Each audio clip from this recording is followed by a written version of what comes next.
Kalian pernah sadar nggak sama sebuah pola yang menarik banget di banyak kota di Indonesia? Seringkali sebuah bisnis keluarga Tionghoa itu mulainya dari kios kecil, sempit di tengah pasar. Tapi coba lihat beberapa tahun kemudian, atau satu generasi setelahnya. Kios itu bisa jadi toko besar, terus jadi pusat grosir, bahkan jadi perusahaan raksasa. Nah, ini dia kan pertanyaannya, sebenarnya apa sih rahasia di balik fenomena ini? Yuk kita coba bedah bareng-bareng kombinasi mindset, kebiasaan, dan strategi yang udah terbukti jalan selama ratusan tahun. Dan ini bukan soal teori ya, tapi benar-benar praktek di lapangan. Oke, kita mulai dari yang paling fundamental, yaitu cara mereka melihat uang. Buat mereka, uang itu bukan harta karun yang harus dikunci di dalam berangkas. Bukan, uang itu punya tugas. Uang itu harus kerja. Nah, ini dia kalimat saktinya. Kalimat ini adalah inti dari segalanya. Ini tuh benar-benar kebalikannya dari nasihat finansial yang sering kita dengar. Ayo nabung yang banyak, simpen di bank, jangan ambil risiko. Tapi bagi mereka, justru uang yang diam itu adalah risiko yang paling besar. Coba deh kita lihat perbedaannya. Kontras banget kan? Mindset aman itu nganggap uang sebagai sesuatu yang harus dilindungi, dijaga, statis. Sementara mindset dagang melihat uang sebagai karyawan yang harus aktif bekerja. Mereka sadar betul, uang yang cuma didiamkan di bank, itu pelan-pelan nilainya bakal kemakan inflasi.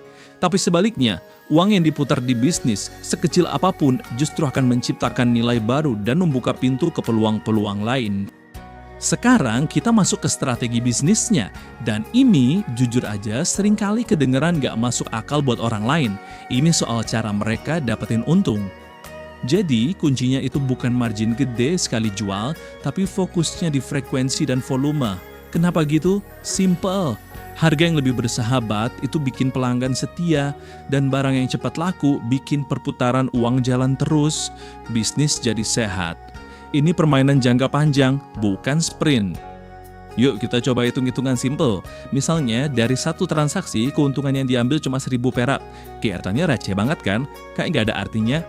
Tapi karena harganya kompetitif dan pelanggan terus balik lagi, dalam satu hari mereka bisa melakukan penjualan kayak gini sampai 300 kali. Dan disinilah keajaibannya mulai kelihatan. 1.000 perak dikali 300 transaksi tiap hari, kalau diakumulasikan dalam sebulan, tiba-tiba jadi 9 juta rupiah. Dari keuntungan yang tadinya kelihatan sepele, terbangunlah sebuah pendapatan yang signifikan. Dan yang paling penting, stabil. Inilah yang namanya cash flow atau arus kas. Dan bagi mereka cash flow itu benar-benar jantungnya bisnis. Yang penting bukan berapa banyak tabungan di bank, tapi seberapa cepat uang itu bisa muter dan balik lagi sambil bawa teman-temannya. Arus kas yang sehat inilah yang bikin mereka bisa ambil peluang, bisa bertahan kalau lagi krisis, dan bisa tumbuh terus. Oke, pola pikir ini nggak berhenti di cara jualan aja, tapi juga ngaruh banget ke keputusan belanja sehari-hari. Ini semua soal prioritas. Jadi, kalau ada uang lebih, larinya kemana? Coba perhatikan perbandingan ini. Pas dapat untung, pilihannya bukan buat langsung ganti gadget terbaru atau nongkrong di kafe mahal. Nggak, uang itu langsung diputar lagi ke dalam bisnis. Mungkin buat beli kulkas tambahan biar bisa jualan minuman dingin, atau beli etalase baru biar bisa majang barang lebih banyak, atau nambah stok. Intinya, barang konsumtif itu nilainya turun dan jadi beban, sementara barang produktif nilainya justru tumbuh karena bisa menghasilkan lebih banyak uang. Prinsip ini intinya adalah menunda kepuasan. Jadi kalau kelihatannya sederhana hari ini, itu bukan tanda kekurangan. Sama sekali bukan. Itu adalah pilihan strategis. Sebuah investasi disiplin buat membangun fondasi keuangan yang jauh lebih kokoh di masa depan. Tentu saja, sukses ini bukan cuma soal kebiasaan perorangan. Ada faktor pendukung yang luar biasa kuat di belakangnya, yaitu kekuatan komunitas dan disiplin untuk main jangka panjang. Nah, ini jalur pertumbuhan yang umum banget. Semua hampir selalu dimulai dari yang paling kecil, dari kios ukuran 2x3 meter. Kenapa? Karena disitulah sekolah bisnis yang sesungguhnya. Di sana mereka belajar langsung cara melayani pelanggan, ngatur stok, bahkan ngerasain rugi. Pengalaman ini jadi fondasi yang tak tergantikan sebelum mereka lompat ke skala yang lebih besar. Dan yang juga penting, mereka itu nggak pernah jalan sendirian. Ada ekosistem komunitas yang luar biasa di belakangnya. Ini lebih dari sekedar pertemanan, ini adalah jaring pengaman sekaligus akselerator bisnis.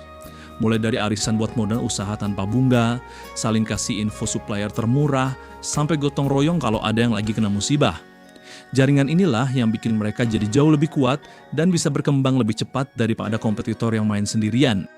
Jadi, setelah kita bedah semua polanya, kita sampai pada satu kesimpulan. Rahasia mereka itu sebenarnya sederhana banget, tapi mungkin nggak populer. Kenapa? Karena nggak menjanjikan hasil yang instan atau kelihatan keren. Yuk kita rangkum sekali lagi polanya. Semuanya berawal dari mindset, uang harus bergerak. Lalu strateginya, kejar untung tipis dengan putaran super cepat, karena cash flow adalah raja. Terus disiplinnya, utamakan beli barang produktif daripada gaya hidup, dan jangan gengsi buat mulai dari nol. Terakhir fondasinya, bangun jaringan yang solid, dan sadar kalau ini adalah maraton bukan sprint, jadi butuh kesabaran. Tapi dari semua itu, kalau kita harus pilih satu kata kunci yang paling utama, jawabannya adalah ini, konsistensi. Ini bukan cerita tentang jadi kaya dalam semalam. Ini adalah soal disiplin buat memastikan uang kita terus bekerja untuk kita, setiap hari, tanpa jeda. Pada akhirnya, semua prinsip yang kita bahas tadi kan sebenarnya sederhana banget ya. Siapapun bisa mempelajarinya.